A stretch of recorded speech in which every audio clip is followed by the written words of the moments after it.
Donc, bonjour à tous. So hello, everybody. Good afternoon. Good afternoon, everyone, of course. Hanna, Judy, Sheila, thank you for being with us this afternoon. I have the great pleasure to be hosting this panel and facilitating this panel on a topic that is really dear to my heart, but it's also very a topic of high interest for most of you, which is data protection, constraints, and opportunity.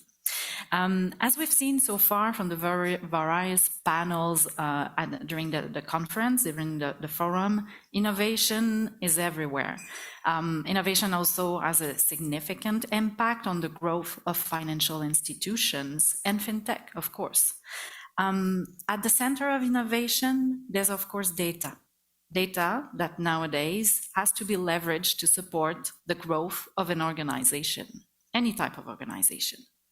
But at the same time, financial institutions and fintech continue to be subject to numerous compliance and regulations, particularly regarding data protection, privacy regulation, but also financial data protection and restrictions. More scrutiny is coming from government and regulators. So, is it possible to ensure transparency, compliance, and client protection without slowing or stopping innovation and digital transformation? And if so, how can we both act at the same time on both fronts? So today we've assembled a panel of key players in the industry who are navigating these challenges in their day-to-day job. They will share with us their perspective. So let's start. Ladies, very happy to be hosting a 100% female panel in finance and technology, by the way. So, yeah. yes. Thank you. So, ladies, when we talk about compliance, the word constraint comes up the most, whether it's about governance, processes, people, or technology. Nonetheless, the financial community has been able to make the most from these constraints and use them as an accelerator to improve operational efficiency or customer experiences, for example. So first of all, do you agree with this observation? And how do you see constraint and opportunity in your different roles? I would like to start with you, Julie, if you're okay. Yes. If you want to first answer this question and introduce a little bit yourself at the same time. Well, thank you first, Catherine, for the opportunity to join the panel today and share some thoughts on privacy and innovation. My name is Julie Rochette. I'm the Chief Compliance Officer and Chief Privacy Officer for IE Financial Group. So yes, on a daily basis, I navigate through this situation. Just need to share right at the beginning, my views expressed today are my own and are not legal opinions. I'm a lawyer. Sorry, that comes with it. So to answer your question, yes, I agree. Organization can profit from the constraint and use them as an accelerator. To me, the word is accelerator to improve operational efficiencies as well as customer experience. As you indicated, there's the government of Quebec that adopted Bill 64 or Law 25, depending who you're talking to. Some requirements came already in force in September 2022, and most of them will be effective September 2023, so very tight deadline. At a very high level, Bill 64 promotes transparency and better control for individuals over their personal information. An important change for organization is the significant increase of fines for non-compliance organization. So here we're in a system of higher of 25 million or 4% of worldwide revenue when we're talking about penal procedure. The Canadian government also tabled a Bill 27, and the bill has yet to be adopted. So what is really changing? In my view, the organization now needs to promote a culture of protection of personal information. So that means for each project or business initiative involving personal information, privacy must be considered from design to implementation. In my view, this is a profound change. It also means more than ever that each member of an organization must understand, to a various degree, depending on their role, what privacy means for the organization. So what do you need to do is, ensuring ongoing awareness of employees and partners to help maintain this high level of commitment to privacy. That being said, compliance function needs to be pragmatic when dealing with these issues. You cannot have only a lawyer, very legal approach. It won't work. So decisions should be made on practical consideration, such as efficiency gain and customer experience. And these are two of the strategy axes of IA Financial Group. And innovation does that. It can increase operational efficiencies, improve the overall customer's experience, and in addition, it can reduce liability. It can be a compliance tool. For example, having recourse to synthetic data or fake data may be a solution when dealing with some challenges with regards to access to personal information. And let me reiterate, the tight deadline is really putting a lot of pressure on organization, but is also an accelerator. Thank you, Julie. Very interesting. I really know the design part and the changing type of role as well, instead of the old compliance and constraints that we were used to at least a few years back. Hanna, I'm curious, what about you? Is it the same? Do you feel the same? I heard Julie discussing about customer experience, the operational efficiency. Do you relate with that? Yeah, I definitely want to build on what Julie is saying and talk about like the role of how compliance could really lead in strategy. So my personal experience at Wealthsimple, we really see Constraint as an opportunity for creativity and innovation. So if you're someone who deeply understands business strategy, regulatory requirements, and don't take no for an answer, then you're someone who's going to be able to unlock real revenue levers, cost-cutting opportunities, and also be able to unlock opportunities on your product roadmap. So I'll actually illustrate more tangibly through my experience what this actually looks like. So last year, Wealthsimple became our securities dealer became the first to become a member of Payments Canada and access the payment rails directly the same way that banks do. And then just last month, we had our settlement account approved for the Bank of Canada for the upcoming real-time rails payment system.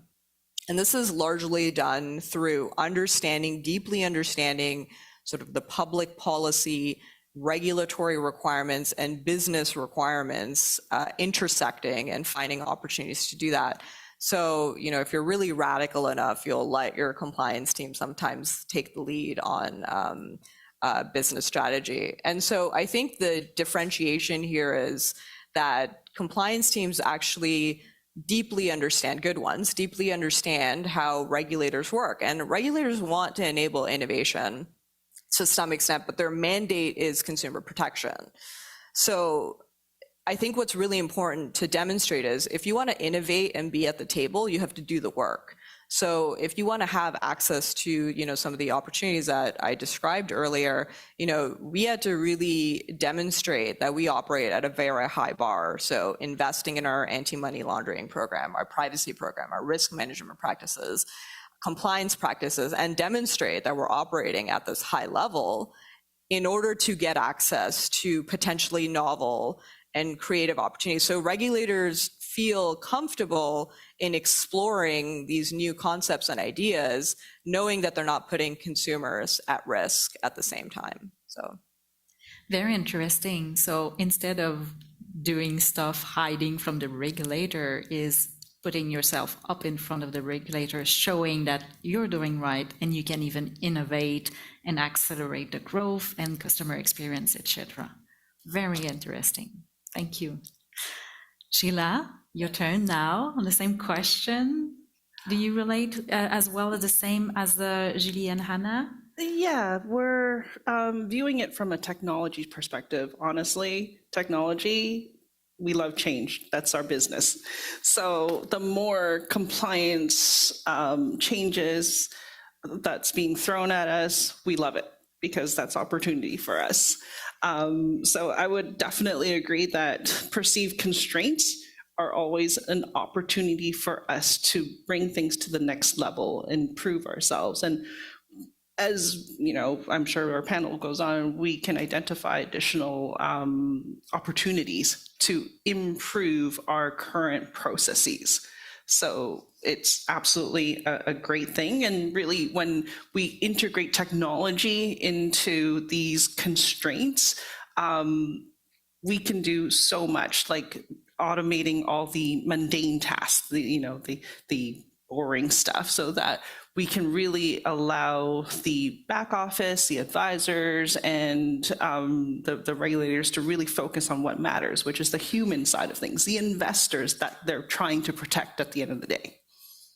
Very interesting. Again, the embedding of the compliance, so you can focus on what the people really are meant to be, and not just always having in mind that the compliance needs to be human-based, but more by design. That's right. Very interesting. Thank you. Maybe, and jumping back on what you said earlier, Julie, specific question for you. As we know, today's panel and today's forum is really based on data, so that's the theme for today. And while discussing compliance in Quebec, as you mentioned, it's hard to ignore the PL 64, Law 25, Bill 64, whatever the name is, but the regulation that change and remodel the protection of personal information for Quebec.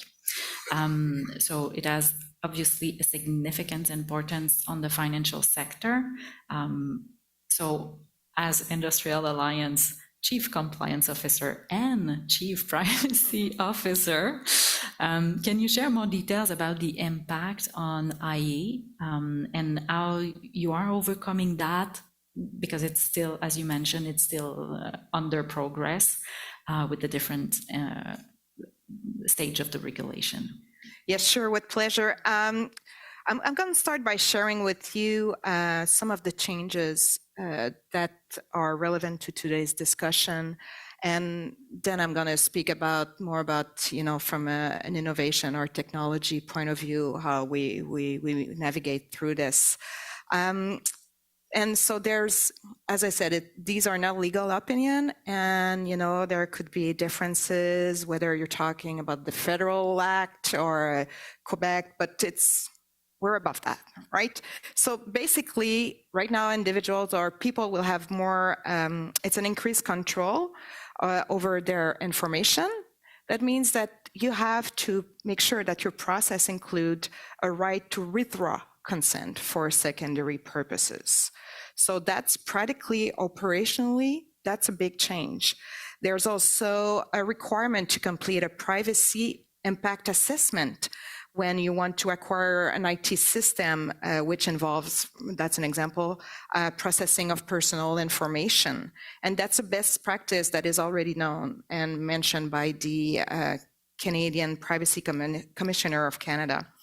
There's the transparency requirement if you want to send data outside of Quebec. So they can seem to be details, but on a day-to-day, when you're dealing with your customers and you want for them to have a positive experience, these are changes that are quite significant.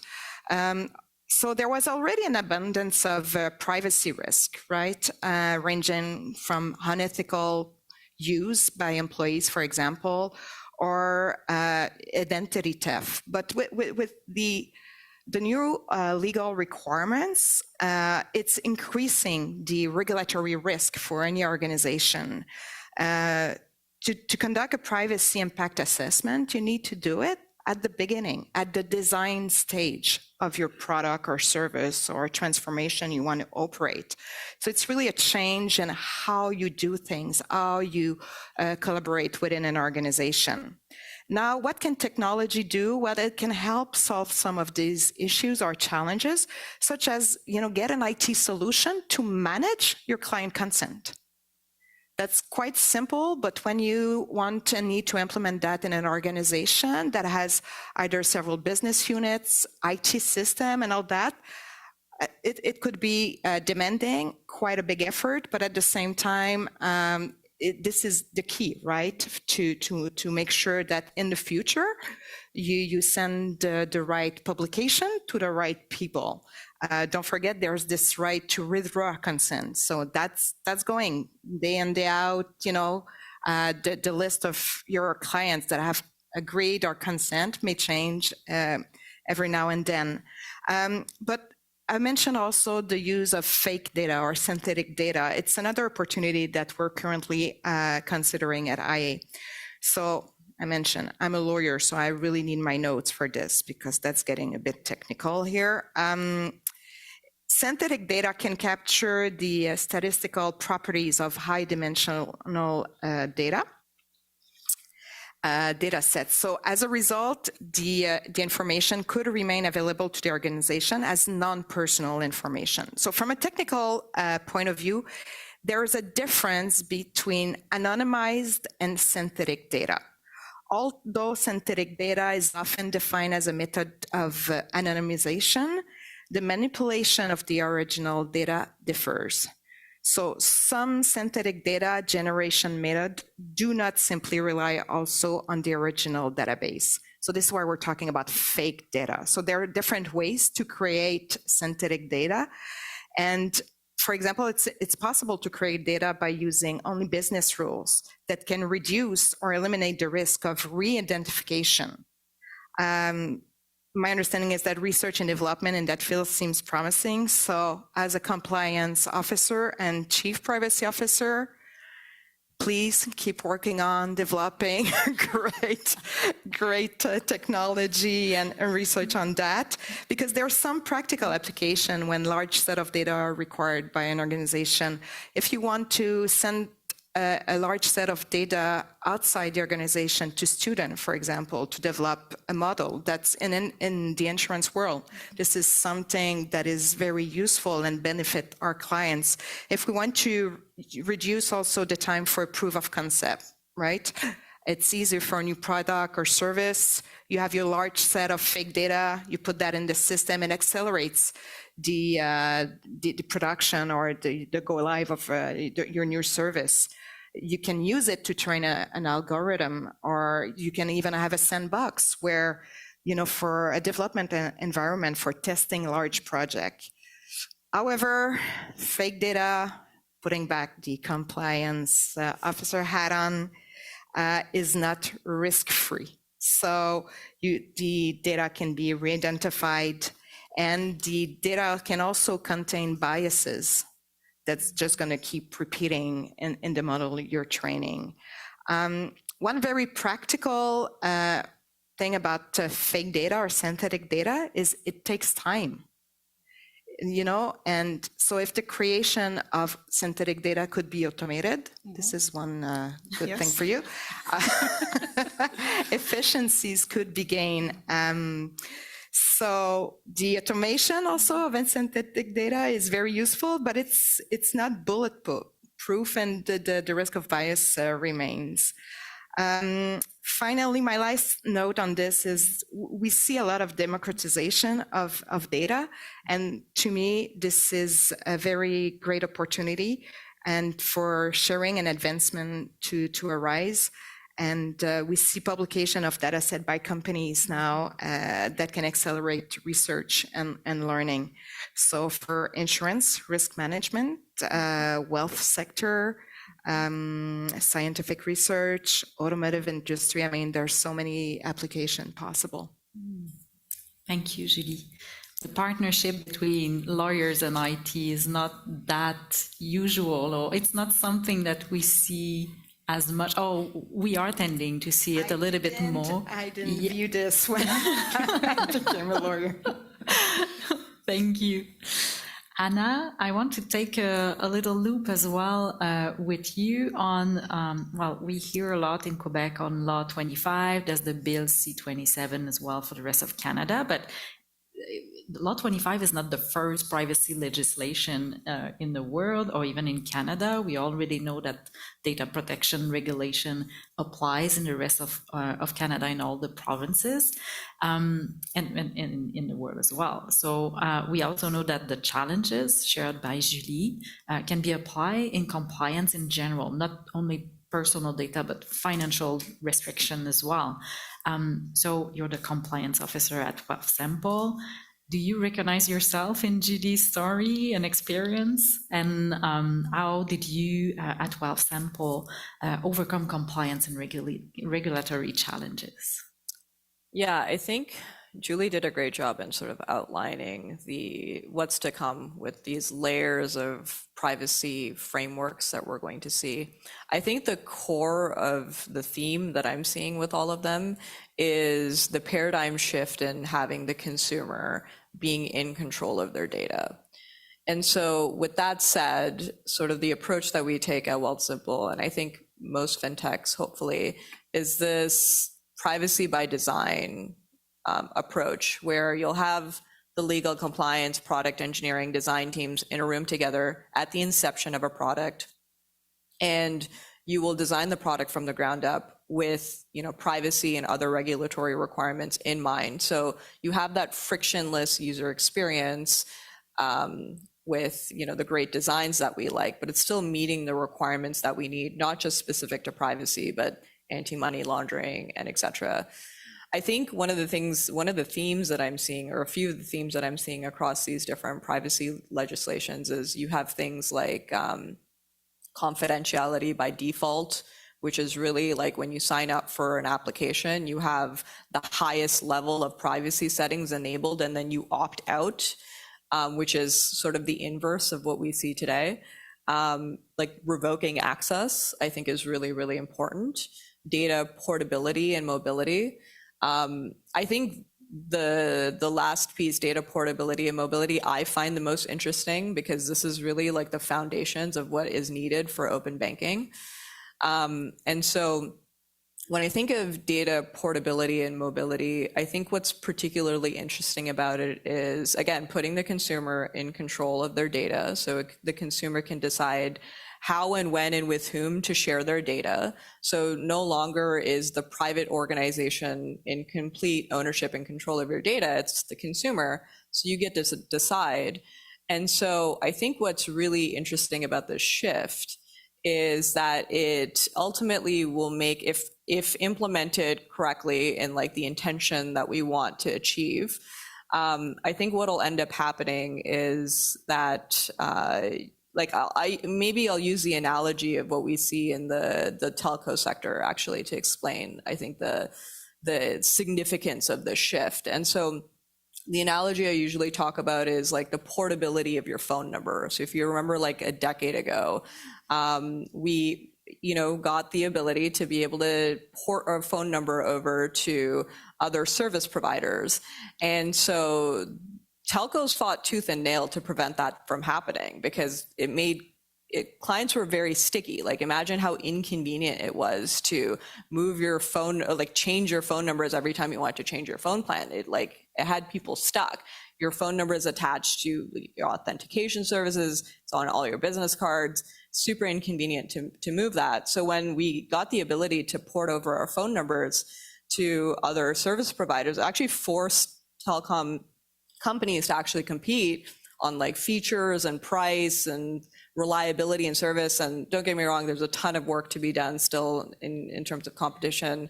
In this telco industry, we pay the most in the world, but it's just that concept of the control that it brings, and then like it forces competition, right? So imagine porting over that logic to your financial services data. Like, how inconvenient is it sometimes to switch over to a new bank or financial services company?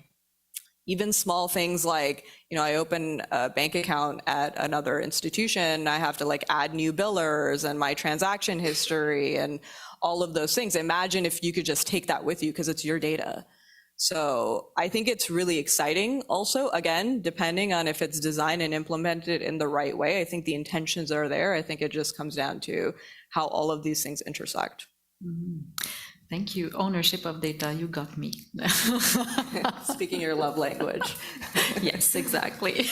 Most definitely. Thank you.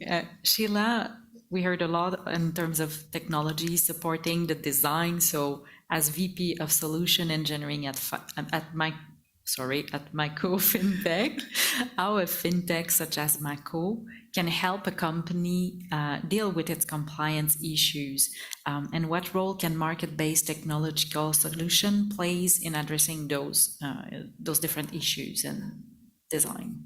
So compliance and regulation is like an ever-changing landscape, and I don't believe any single technology company can operate in a vacuum and just develop in a vacuum.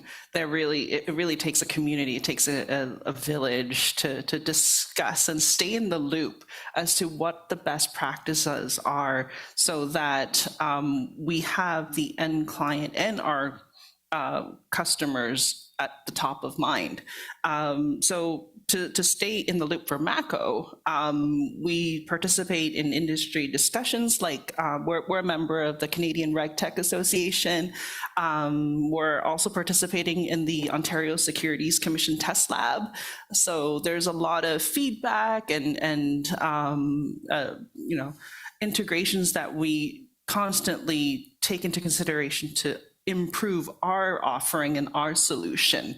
And so at the top of mind, we talk about Bill 64, we talk about privacy of data. Our number one concern is addressing that privacy concerns, because let's face it, in workflow automations, especially for KYC onboarding and refresh and any sort of like investment type workflows, we're dealing with super sensitive data here. So our solution has to make sure that we include e-consent in there, instructions on how to withdraw if there's ever a scenario for that. And we always have to make sure that our data is uber secure when we collect it. And so the interesting thing is, how do we make sure that we access the data on an as needed basis? So Julie brought up the fact that there's synthetic data. We actually utilize synthetic data as part of our automated QA in our staging environment. However, there are certain risks. It's not completely risk-free. There could be biases and whatnot. I mean, if someone's opening an account from Botswana, red flags, right? So we have to be really careful about that and ensure that we have some human intervention to check that out first. And so we include additional steps in our implementation process where our clients are actively engaged. They're testing in the sandbox, and of course, they're also reviewing the data in production. So there are these extra checkpoints to make sure that we are in good hands, the process is sound, and the data is still secure.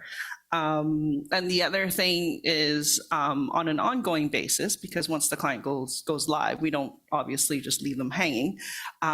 We also need to ensure our customers feel confident about who is accessing the data. So at Mako, we offer the choice to either self-administer who at Mako has access to the sensitive data, the client data, or they entrust us with a managed support model where we have to maintain an audit log as to who has access and when to the production data and remove it immediately thereafter. And the other thing about what role market-based technological solutions can play in addressing them, with our bread and butter, which is automating workflows, we build in a lot of business rules. So when we do that, we ensure that the data collected is in the proper format. It's not really weird or offside, because we can flag that, especially if they're in the bad guy zone. So, yeah, and so by the time all the data is collected and it's vetted through the built-in business rules, we can really help out the compliance part of things to reduce the rejects or the NIGOs by the time it reaches to the various approvers, and that's where you find your efficiencies. So yeah, technology can do wonders on that. And the funny thing is that not that long ago, I can still remember that sensitive data such as driver's license or like void checks or whatever gets emailed to compliance for processing. I got goosebumps right there. What we really need, and especially in today's world where everything is digitized, is to ensure that the data is collected at the right point and in a central location, and that you're not putting things here, data here, and then entering it here, then emailing it over or dropping it off in a Dropbox or whatever.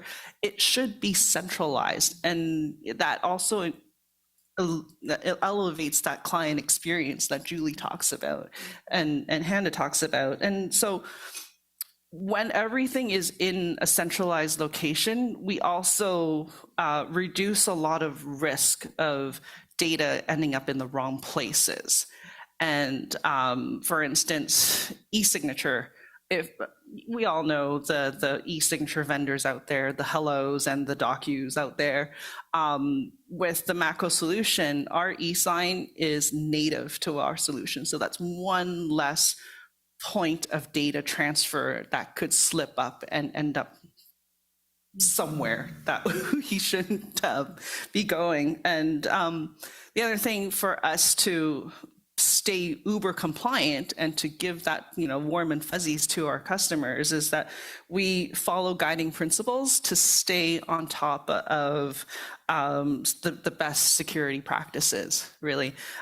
We follow a zero trust security model, and that means basically data is to be accessed on an as needed basis and revoked immediately after that. So, and the other thing is that we have a healthy level of paranoia, just because, we're all here for a reason, right? We just want to make sure that any sort of possible risk is isolated. So it's not widespreading, and there's a proper cutoff point that we can say, okay, if there's an incident, it's here. That's it. So it's a lot of tools to monitor that we employ: anomaly detections, data loss prevention, and to further validate Mako's commitment to our excellent controls and processes. We're also SOC 2 certified, so that also puts us in line with Bill 64 and ensuring that there's proper data privacy measures are put in place. Yeah. So I'm blabbering a lot. I can keep going.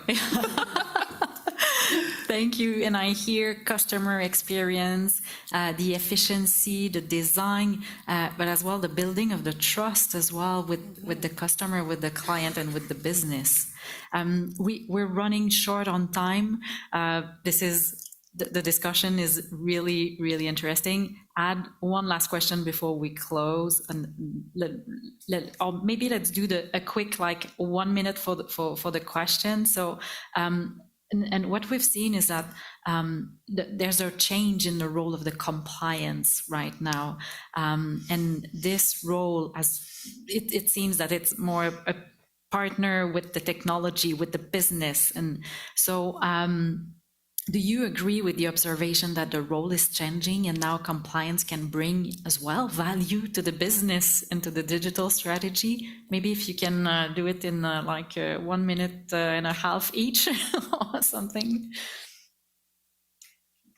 Who wants to start? Yeah, I'll take that. So as we digitalize our workflows, such as the KYC onboarding and KYC refresh, we actually found opportunities to further add efficiency. So think about it. All these investment workflows, they all gather the same information.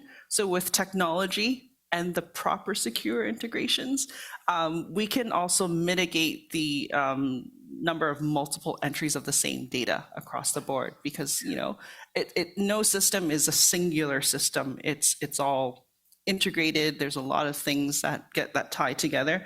I would say to take the most advantage of it, we found a way to integrate it with all these different systems and also ensure that there's data consistency, not just privacy. We have to have consistency across the various systems.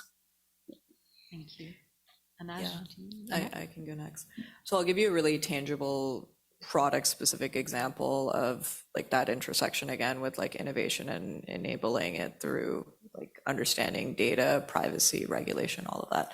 So when you use a fintech product, usually you need to fund your account. And so most will use a bank linked process to do that, where your linked bank account will transfer funds into your wallet. And usually there's a hold on those funds because of the payment rails that we use and not actually knowing if the data you've initiated, sorry, the payment that you've initiated is actually going to be there on the other side. There's a lot of fraud implications because there's imperfect data. And so sometimes there's up to a 5-day hold on this transaction. And so if you're somebody who wants to start spending that money right away or buy your stock or crypto or whatever, you got to wait 5 days. It's not a great client experience. So one of the things that we've seen in the US and other fintechs in Canada have explored as well is this thing called instant funds being available. And to do that, what you do is you actually credit risk assess the client based on alternative data that you have. And you're supposed to do this in a way that you're collecting information explicitly with the consent of the client. But for instance, if you have other products for this client, you could use the assets under management in another product and assess that client against that risk. Are they good for the money? Can I just take it from somewhere else later? Or maybe you connect your direct deposit information, so I know how frequently you get paid, how much, and you're good for the money. This is not typically what financial institutions do to assess risk, but this is an alternative way to do that. And you do that using the existing data that you have, or you ask for additional data with explicit consent and knowledge of the client, knowing that they might actually end up with a better experience and less friction. And so that's a way to sort of, again, tie together innovation and compliance, working really closely with product teams. Thank you.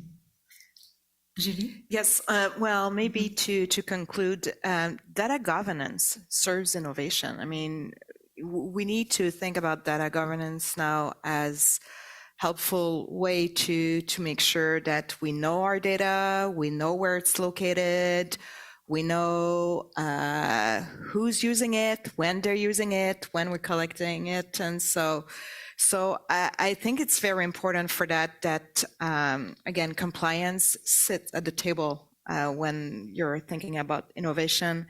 And I really, because Hanna's point about the role of compliance, demonstrating to regulators the compliance or the compliant way the organization is behaving, and giving that really that comforting or that reassurance to regulators that the consumer, the client, is at the center of the organization's interests.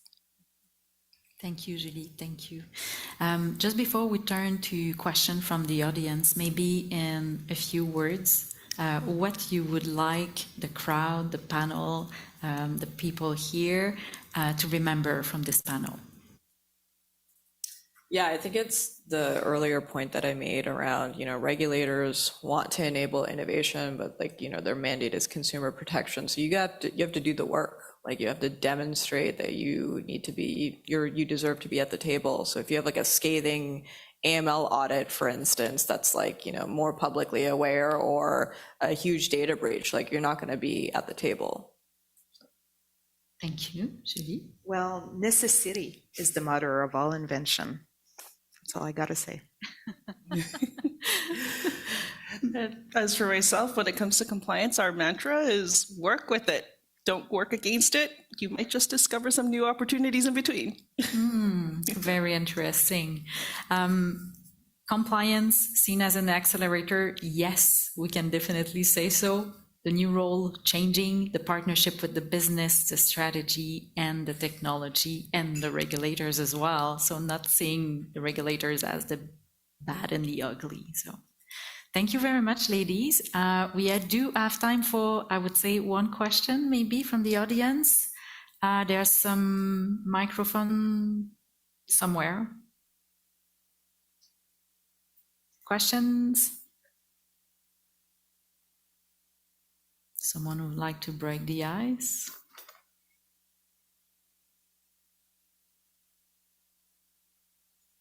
No?